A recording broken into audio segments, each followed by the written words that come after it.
don't wait for a tool like Clustr to ask for referrals. It's always been like that. Best salespeople consistently ask for referrals. So let's say that you're an SDR and that you manage to have like a proper conversation with someone. You don't end up like booking the meeting. Ask if he knows anybody that could actually be interested in your product. If you're an AE and that you don't manage to close a deal, but you still had time to build a relationship with your champion on the deal, don't leave empty-handed and ask for referrals. If you manage to close a deal, ask for referrals. Everybody owns pipeline generation, so don't wait for a tool like Clustr to ask for referrals. If you want to do it properly and get bigger results, come and see us and we'll help. That's the base of the product. That's how we managed to get so much pipeline since we started Clustr and onboard our first US customers, even though we never went there. So if it worked for us, it's going to work for you. That's 100% sure. Today we welcome Matthieu de Tarlé, founder at Clustr. Can you give us a quick intro on yourself, your background, and who you are? Hey, Joe. So first off, thanks a lot for having me. We started Clustr with my co-founder, Arthur, a few months ago, 8 months ago to be exact. So before launching Clustr, I was actually a PM. So kind of like more working on the tech side of the companies I was at. And I've always worked on building SaaS that were aimed at like pretty networked industry. So at my first experience, a company called Napta, we were actually selling to consulting firms and to partners. And so funny enough, that's when I had the first idea for Clustr. So we were selling to partners and there was kind of like, a market happening between consulting firms. Basically, when you're a partner, usually you're going to end up like working your whole life at consulting firms. And when we were trying to sell to break into a new account, I think there were like probably 90% chances that there were overlap between our network and potential buyers network there. But it was like super complicated for our reps to see that. And after that first experience as a PM, so I moved to a company called Mercatim. And that time, so we were selling to manufacturers, so pretty different space, right? And kept seeing like the same pattern, basically. So when you work in the manufacturing space, you'll always like end working at the same companies. And so we knew that we were trying to break into another account. Basically same deal. So there was overlap between our customers network, our investors network and potential buyers at that account. And it was actually super difficult for our reps to try to understand that and how things were going. And yeah, let's call it like the canon event of why we had the idea for Clustr. So we were actually trying to break into a like big CAC 40 company called Safran. So like huge manufacturer in France. And we actually lost the deal to one of our biggest competitors. And I remember that the day after we lost the deal, so the chief innovation officer at the company told us, hey guys, please like stop engaging with my managers. So one of our reps discovered that one of our champion at another customer was actually like super close to the chief innovation officer of Safran. He worked like for 11 years in his team. So during that whole time frame, basically we had access to like the top buyer at that company, like the basically a golden relation pass, if I may. So after that, I was like, okay, there's like probably something to do because two different industries keep seeing the same problem. And so, yeah, we decided to launch Clustr after that. And we've been working on the product since like maybe 8 months. Right now we have around 30 customers. So we're based in Paris, started in France, but we're like basically working with companies kind of all over the world. So US based, UK based too. Some customers in Israel as well. Yeah, that was a great intro. And then so Clustr is a go-to-market platform tool that allows you to break into target accounts using relationships, using the idea of like warm intros and things like that. Before we kind of get into the how and the different playbooks, is this beneficial across all industries?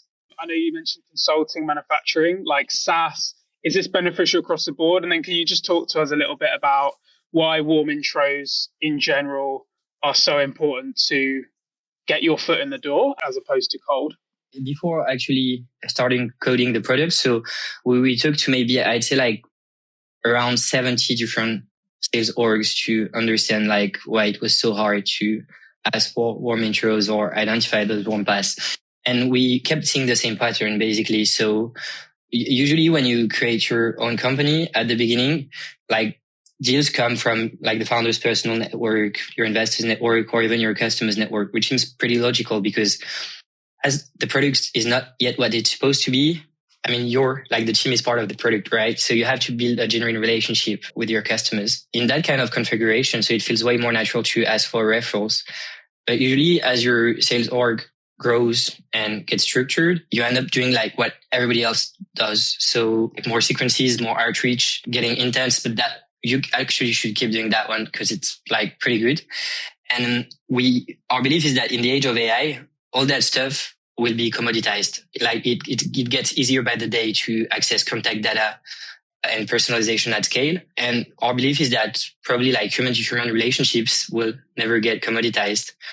So leveraging a relational path to break into an account is probably an edge that you have if you have like direct access to a buyer and that you can get introduced by one of your customer or your advisor, whereas your competitor is actually like cold calling or cold emailing or cold DMing out of the blue. I do agree. I think we should be betting on relationships. What would be interesting is to learn the how then. What are the various different playbooks that you recommend people use to benefit from the warm intro effect? So we call what we do at Clustr, the like technical term would be a social graph for GTM.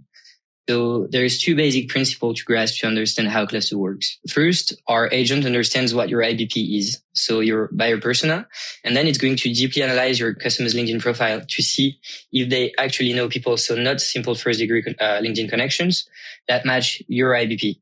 So you can leverage that information in various ways, like warm intros, but that's probably like the most basic playbook that we usually implement at our customers. So the first one is how do you make the use of your customers/advisors network systematic by your reps? Something that we usually talk about to our customers, and there's a lot of education to do about that, is that in terms of economics, it's probably the most interesting lever because basically once you have that information, a warm intro costs nothing. We sell to a lot of HR techs, and I'd say that like HR is probably the most prospected department in the world, probably with like CFOs or corporate finance teams. And to give you a range, so a meeting with an HR leader probably costs around like $500 when you aggregate like all the HR costs and like the contact data as well, intent if you're using some. So once you get your team to understand that it's probably like the most efficient lever, usually teams understand why they have to do it. Then we usually, in order to make it systematic, we usually advise our customers to embed our data in their like daily processes and tools as well. So let me give you a basic example of workflow that you could set up with Clustr. As we mainly sell to SaaS, like most of them have an NPS tool embedded in their app, right? Where you can drop satisfaction scores as a user. And usually when you get a promoter NPS score, like nothing happens. We've got a happy customer, but like nothing's happened. So the basic workflow that we would implement at Clustr is once you get scores that's actually a high satisfaction intent. So we're going to clusterize that person, surface interesting referral opportunities in her network, and then trigger a notification to the account manager or the CSM or the AE that handles the account to let him know, hey, Joe, Matthieu's super happy with your product. I gave us like a 10 out of 10 rating. So it's time. Go get the warm intros. Another use case that we have and that I really like actually works pretty well for full cycle AEs is that when a customer tries to negotiate your rates, you're always like trade warm intros for a discount, but you never usually like know what you get, right? Like, does that person actually have interesting people in his or her network? So we have like a company that we really like in France called Tomorrow. They sell to legal teams, corporate legal teams. And they've implemented a super smart workflow with Clustr that I really like to make sure that every time they sign a deal, it actually like create revenue too. So when a deal hits the procurement stage in their pipeline, they're going to import the associated contact in their CRMs into Clustr. So those people are actually not customers yet, right? And then Clustr is going to surface relationships in those people network. And then it's going to ping the AE on Slack to let him know if there are actually interesting opportunities. And even though the customer actually doesn't negotiate the rate, if there's like something to leverage in his or her network, the AE will proactively offer a discount against warm intros. And in that case, so you kind of get like the most out of a referral program that you could get because it's proactive. You offer something like that can make your buyer shine. So he comes like with a discount to his procurement team or his CFO. And it's actually predictable because let's say that for each deal that you sign and you sign like 10 deals a month. And that out of those 10 deals, Clustr is able to surface like 3 interesting opportunities in your champions network. You know that on average, your team will be trading discount for like 30 warm intro requests. And usually what we see is that our customers have around like 40 to 50% acceptance rates on those. So you know that every month, just by offering discounts, you'll be able to generate around like 15 meetings. And now, correct me if I'm wrong, correct me if I misinterpreted. A deal is about to close. You're then surfacing the relationship because they're not a customer yet. And then you can basically, before it closes, say, look, we'd like to offer you a discount if you can give us a warm referral. And then with the NPS as well, you are building that into their platform, right? So first thing is that Clustr like integrates into your CRM. So when we have like surface relationships, all the data that we surface can be leveraged by your reps directly in HubSpot or Salesforce. So the first place is that let's say that you have a deal open in your pipe directly in HubSpot, you'll be able to see, okay, are there any existing relational paths between my champion and existing customers? So I can do what we call smart grouping or organize like ref calls at scale. And then regarding the NPS use case, so they basically use our API or MCP. A few months ago, I would have told you that they use like basic automation tools like N8N or Make.com, for example. But now, so they usually use Cloud Code. And so that's custom internal workflows. In theory, obviously, it makes sense. You want to go to warm intros first. So your lowest hanging fruit. Before, like if you were going to penetrate into an account, you go straight for who should I connect with.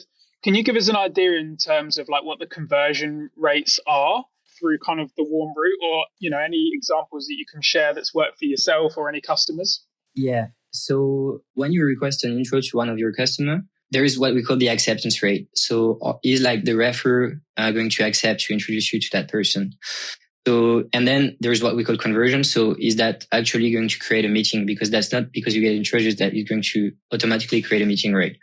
So the conversion rate usually for our users is around like 40 to 50%. So on average, if you ask for 10 warm intros, it's going to create like 5 meetings basically. But we do a lot of education for our customers because there's something that you have to understand. Let's take like Vertices example. If you guys are actually asking one of your customers to refer you to a CFO, like at a Fortune 100 or Fortune 1000 company, it's not going to automatically happen because there is a kind of a psychological thing happening. That is that you're actually asking your customer to take a risk and engage his credibility, right? And so we usually deliver a few tips to our customers. The first one is that the channel that you use to ask for the warm intro is definitely going to impact the conversion rate. So for example, let's say that you invite your customer like for lunch or on an exec dinner, and that you do the ask in person, the acceptance rate is going to go through the roof, opposite to asking by a simple email or LinkedIn DM. Then obviously the higher the persona, so the end prospect, in terms of seniority, the better it is to send one of your exec to actually ask for the warm intro. You're not going to ask like a super junior CSM or AE to ask one of your top customer if he can introduce you to like, I don't know, AT&T's CFO, right? And the idea is that the signal that you send to your customer is that we understand that that relationship is precious to you. And so we're going to treat it as needed, right? And then usually the last lever that you can use is like, how do you decrease the perceived risk for your customer? And we usually like to mix the relational approach with intent. So let me give you an example. If I see in your network that you can actually refer me to like a head of sales at a top scale up in the UK, what I'm going to do is use some of our intents. So for example, something that matters to us is that company looking for more sales meetings? So if I see that company is actually recruiting like, I don't know, 10 BDRs, I know that they have like business goals to meet. And so that's something that I'm going to share to my referrer. And then I'll say, hey, Joe, I see that you know pretty well that guy. They're recruiting like a whole bunch of SDRs. So I assume that they're actually looking for like more meetings, right? So I do think that Clustr could be a fit for them. Do you think that you could intro me? And so that's a way that you, like by doing this, you actually decrease the risk for your referrer. I imagine as well, like it also depends on your relationship with that specific customer. Like if they're a long-standing customer and they're really, really happy and the NPS is amazing, you can just check in with them and say, hey, Jack, is there anyone in your network you can give us an intro to?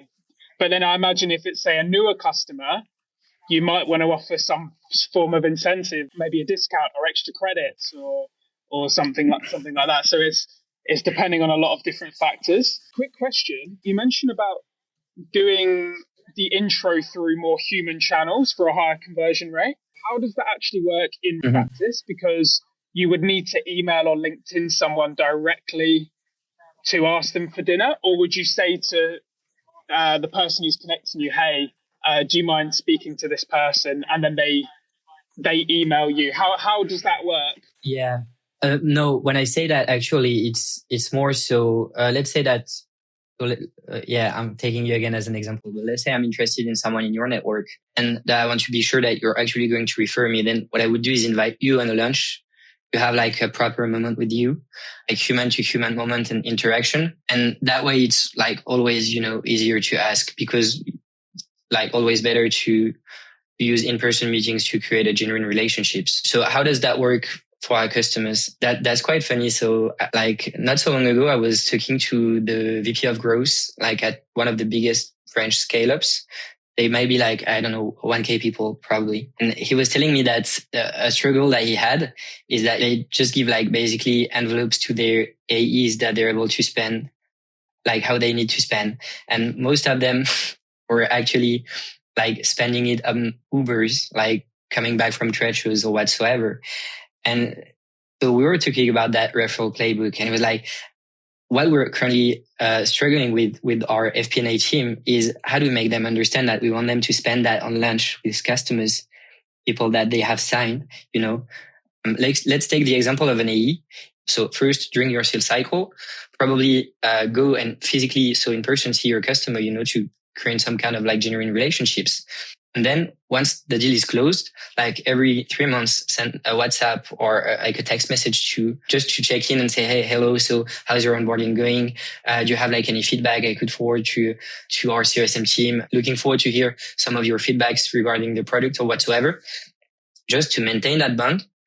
The best thing you could do is invite that people for lunch. And then basically you have like all the elements inside, to have the credibility to ask for a warm intro. And if I take my example for Clustr, so even though our ACVs are not the biggest, I try at least 2 times a week to have like in-person coffees or lunch with customers or even prospects.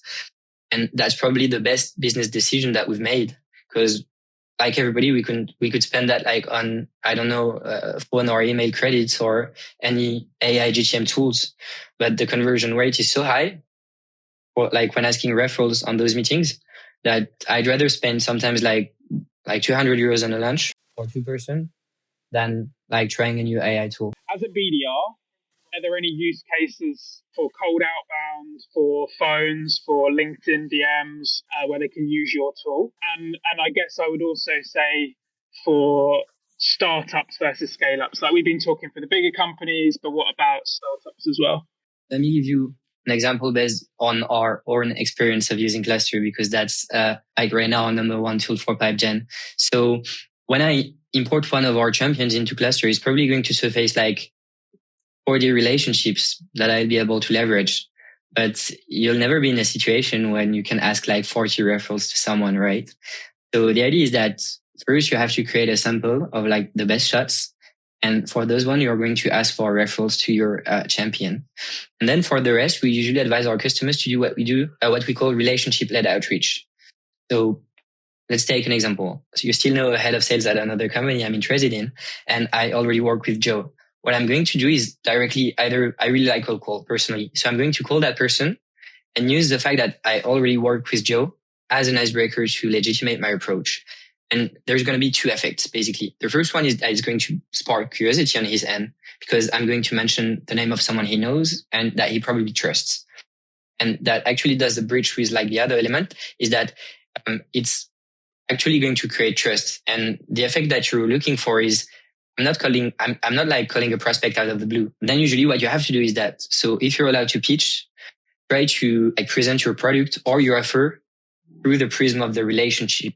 So basically, what are the problem that I solved for Joe, or what are the results that I got for you?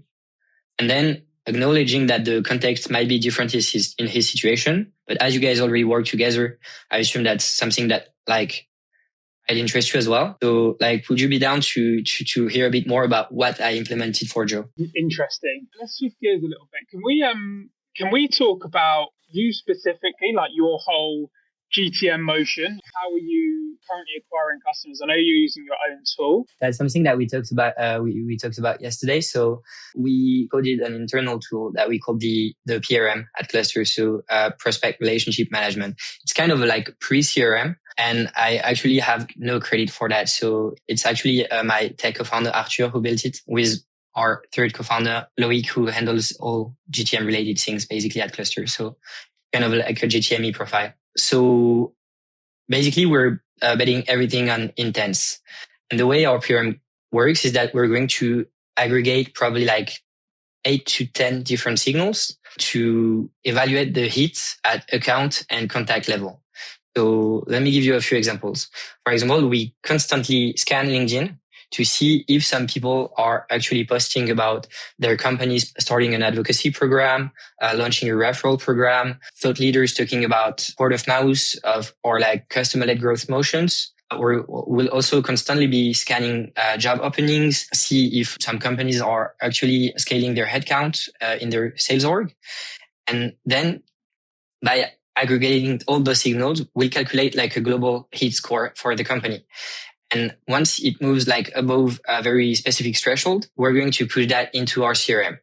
So 2 reasons on why we're doing that. The first one is that we needed a bit of flexibility, and we actually vibe coded that PRM on top of Supabase that you may know. And so the record on Supabase is actually cheaper than the record on HubSpot. And then the idea is that as our time is pretty big, we like don't really wanted to go by the like 2023 playbook, which consists in like mapping your whole time, pushing that into HubSpot, and then you have like a whole bunch of dead records basically that you'll never hear from or work on. So everything that we actually push in HubSpot is like some stuff that actually makes sense for us. What happens once it's pushed in our CRM? So there is a mix of automated actions, so basic outreach sequences.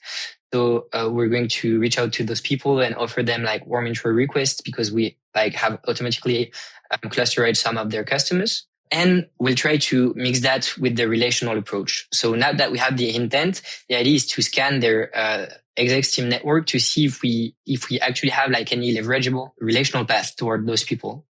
And that's like the combo we're always aiming for. So intent and relationship data, basically. And once you have that, it's kind of super easy to have like a proper conversation with those people. So that's for how we're acquiring customers. I'd say that our next step, so it's kind of like less sales related, but in the upcoming months, we'll be like heavy betting on content. So the PRM is basically just looking at account signals and account fit. And when it's high enough account fit, it pushes it to HubSpot. And that's when you'll start using your own tool to break into those smaller number of accounts, because your TAM is just massive. Your TAM is basically every company out there, because it's relationships. It's got a sales team. So I guess my question is, once it's been pushed into HubSpot, you're starting to use your own tool and it's been pulling in. Like, for example, you might have a really good, strong relationship connection, but it's not exactly to, say, a tier 1 or tier 2 persona. Maybe it's a tier 3 persona, or maybe it's to a BDR, for example, like myself, who might have some sway and knows everybody, but am I going to help influence the deal for you? So I guess my question is around how it, like, persona importance along with the strength of the relationship, basically. Yeah. So what we've noticed is that, and I guess just like every sales organization, so you kind of have to adapt your discourse to every persona. So when we talk to founders, like they usually get it directly, because as we said like earlier, as a founder, you always get your first deals like through your network, your customers network, your investors network. So for them, it's kind of a no-brainer. If I were talking to a CRO, I know that there's like 2 things that they're interested in is like every CRO on earth right now has like pipe gen issues. That's like basically their number 1 concern if they're good at their job. And the other narrative that I would push is like the economics that you have behind referral, because it's probably like the most effective way of generating pipeline, as we said. Then we obviously aim really like talking to GTM engineering teams and growth teams. For those ones, basically we sell Clustr as like an additional layer of intent. And something quite funny. So over the last few weeks, we've been talking to so many growth teams, and like the barriers to properly implement intent is so low right now because of the LLMs and like the quality reached by Cloud Code, that implementing a data point like Clustr or job changes would have probably taken like a month and a half, like a year ago. And at the moment we see growth team implementing new intent by the week. So it's kind of like we're actually talking to crackheads that are looking for more data, right? And so what we would push to them is how you can implement the relationship layer on top of the intent that they are actually implementing. If we actually have like VPs of sales or sales teams, it's kind of, we're going to push basically the name dropping and warm intro flywheel automations. Because as a salesperson, you understand like the value of having something that you can use, to create a proper icebreaker with a prospect. You've closed someone. What's the time to value for a typical customer and things like that? Yeah, sure. So there's something that we tell all our customers, and it's that basically when you use Clustr, so every new customer that you bring in should be worth at least 3 prospects. Because I don't know, let's take Vertice's example. I know that you guys sell to like procurement teams. If you manage to like close a chief procurement officer, you know that the guy probably has like 20 or at least 15 years of experience, and that he moved like maybe in 3 or 4 different companies, right? And so as he's like been working in his whole life in the procurement space, he probably knows like 10 other people that are in your target. And so I really like that saying by YC. They usually, say that the sales process is not over until your customer uses the product. And so we try to help the team. We actually sell Clustr to understand how they can decrease the time to value and identify key moments where like the satisfaction is peak, either in their onboarding process or customer life cycle, to make sure that in the 3 first months of partnership with that customer, you're going to ask for referrals. Can we talk a little bit about how Clustr actually measures the strength of relationships? And can you also talk about, for what accounts, like say if you've got a sales team, how do you upload your accounts? You mentioned there's a HubSpot integration. So maybe you don't need to upload accounts, how does that work? How is it then scoring relationships so that your reps know or your team or your sales leaders know these are the key relationships for like these key accounts? Yeah, sure. So as I told you at the beginning, 2 basic principles to understand how Clustr works. First, it understands what your buyer persona is, and then it's going to deeply analyze your customer's LinkedIn profile to understand if they know people that match your target. So how do we do that? The first thing is that Clustr is actually a tool that allows you to cut through the noise. Basically, we've seen that the value of a LinkedIn connection kept decreasing over the last few years. So that's actually not a signal that we can rely on. So what we're going to take into account when attributing a confidence score to a relationship is, have those people been interacting on LinkedIn, whether it's by mutual reactions, comments, were those comments actually genuine and not, answers to a lead magnet. We also like recommendations as a super strong signal of intimacy. Then have those people work together at the same company?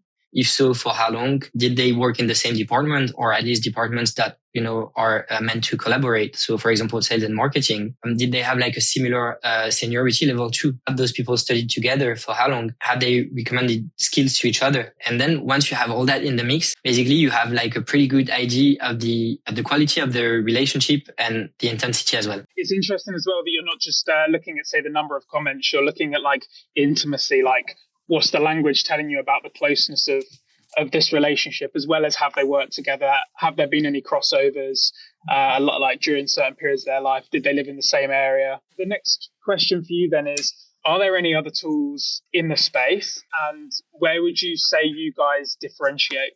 Yeah, sure. So there are other tools in the space, and funny enough, when we launched Clustr, so we thought that we had the idea of the century because we didn't find them. And the reason why we didn't find them is that, so right now what we actually call what we do social graph for GTM, but there is actually, there's not a proper name when we pitch Clustr to people and sales reps, like the name will always vary from an organization to another. We don't really like too much the term referral because as you've seen, it goes like way beyond referral, right? So yeah, we have a few competitors right now. I'd say that the main differentiator between them and us is how we embed our data directly in your sales tools and sales processes. You know, network is kind of a personal asset, right? And so we're trying to change that and to make like organizations we work with understand that your company's network, so your customers' network, your employees' network, your VC's network is an asset that is as important as your tech or as your brand. And so the idea of Clustr is that it allows you to navigate through that network. And so it really becomes an asset that you can actually leverage. And then how do you embed that to make the use of your company's network systematic among all the stages of your sales process and even marketing process, right? Because there's another use case that we don't really discuss about, but for example, leveraging your customers network can be like a super use case to boost your content's distribution. Let's say that tomorrow I'm actually organizing a webinar and that I'm having you as a speaker. Like the first thing that I want my marketing team to do is like clusterize you, identify all referral opportunities within your network, put that people in the sequence and let them know that Joe will be speaking about Clustr in a webinar. So you receive an email or a LinkedIn DM mentioning his name, you know that it's going to spark curiosity. So network is actually also a way to boost your content distribution. The big thing that's come out of this is it's, you know, GTM can be quite confusing and, you know, in like breaking it down. But the way I see it after this conversation is very simple. There's two parts. One part is identifying the accounts that you should be working, and you do that through your PRM. Or, you know, like speaking to Jack Porter, you do it through identifying signals before competitor tools so that you're the first one to find a funding round, you're the first one.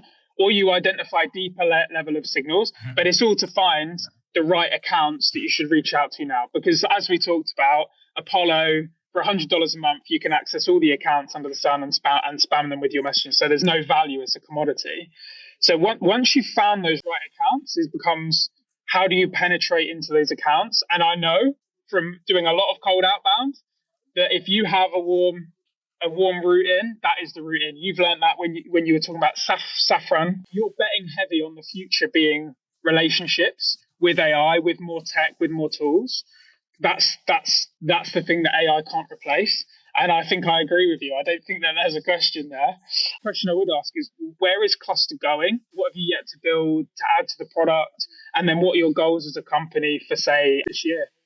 Yeah, sure. So product wise, I say that like we'll still be like betting heavy on relationships and try to capture some more like data that will allow us to surface and score relationships, but in a less structured way. So basically integrate other data sources for two reasons. You've probably seen it, but I guess, you know, just like in fashion, there's a bit like of cycles in sales. I've seen an interesting statistic recently from a marketing newsletter that's called Dear Marketers. So among the people they work with, they said that like marketing wise, 1/3 of the job openings that were live were like community building or field related. So creating, you know, internal events, trade shows and stuff like that. And so I do feel that maybe 10 years ago, like the sales orgs that had an edge were the one that were able to like automate and, you know, do more volumes, like low personalization outreach as like it was pretty new and outbound fatigue wasn't a thing then. And I feel that now we're kind of like arriving at the end of the loop and people are trying to work just as sales reps used to work before LinkedIn even exists, right? So having lunch with people, creating genuine relationships, because that's actually what gives you an edge. I mean, if you keep like doing, I don't know, your demos on Google Meets or whatsoever, you know that an AE at your competitors who are actually making the effort to go and see in person your competitor is going to win, right? So the idea is to kind of like ride that wave too. Other things, I'm actually, I'd be happy to have your opinion on that, but I'm not like a huge believer in all the AI SDRs like technologies. I saw that recently Ramp like shut down their SDR program. And one of the reasons that was actually raised by their co-founder is that all those AR SDRs are actually trained on the same data sets, same intents. And so basically, like, it's kind of contributing to increasing the outbound fatigue phenomenon. So yeah, I'd be like rather betting on relationships. Yeah. So product-wise, basically, so integrates other data sources with Clustr and make the like relational plus intent approach the base of our products. So right now we only have like the relationship-based approach, and so aggregates intent into Clustr too. Business-wise, so we want to reach 1 million annual recurring revenue by the end of the year, ideally with a team of 5 people. It's going to be super hard, but I do think that it's doable, making North America our number one market at Clustr. Yeah, if we manage to reach that, it's going to be a hell of a year. One final question as well would be, is there anything that we've not talked about that you want to kind of leave everyone with, a single message? It could be for the founders, it could be for the GTMers. Anything else you'd like to share, please do. Don't wait for a tool like Clustr to ask for referrals. It's always been like that. Best salespeople consistently ask for referrals. So let's say that you're an SDR and that you manage to have like a proper conversation with someone. You don't end up like booking the meeting. Ask if he knows anybody that could actually be interested in your product. If you're an AE and that you don't manage to close a deal, but you still had time to build a relationship with your champion on the deal, don't leave empty-handed and ask for referrals. If you manage to close a deal, ask for referrals. Everybody owns pipeline generation, so don't wait for a tool like Clustr to ask for referrals. If you want to do it properly and get bigger results, come and see us and we'll help. That's the base of the product. That's how we managed to get so much pipeline since we started Clustr and onboard our first US customers, even though we never went there. So if it worked for us, it's going to work for you. That's 100% sure. Matthieu, it's been an absolute pleasure, man. Loads of value in this one. So appreciate you coming on.